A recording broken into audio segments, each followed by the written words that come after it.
may hapon, maigsoon, may hapon sa tanan.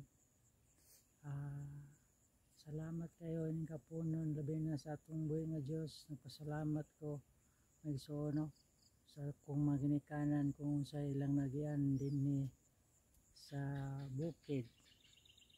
Ang ilang nagian maigsoon dili basta-basta. Kung unsa ang kakapoy, kaya mong nagian nananumig mais, nananumig gulay, kamuting kahoy, saging, dili basta-basta ang kakapoy. Una kung naan yung ginikanan karon sa inyong tapad, daksan ninyo, pasalamatin nyo sila. Igugmaan ninyo ang inyong ginikanan kay dili basta-basta ang pagtrabaho nila. Naningkamot sila para mabuhi mo, para mapadako mo nila ngabutan. Maigsoon, ang ilang nagian sa akong maginikanan mo akong nagian karon ang kalisod ug ang kakapoy sa pagpananom. Una dapat ang atong maginikanan nato yung pasalamatan maigsoon.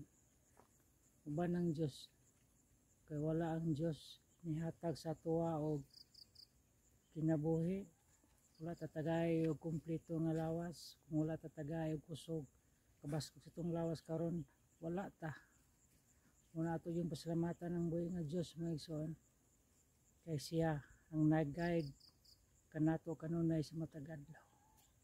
Muna maigsoon kanara, ayaw nyo kalimti ang akong gisulti nga atong maginikanan angay gud mahalon.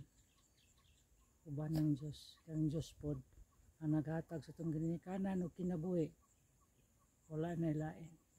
Muna maigsoon, salamat kayo. Kung kisay nakakita sa akong video, i-share ninyo, i-like ninyo sa uban para makakita o maka-inumdum pod sa ilang maginikanan kung unsa day nakarisod, kung unsa day lang nagian sa unang panahon.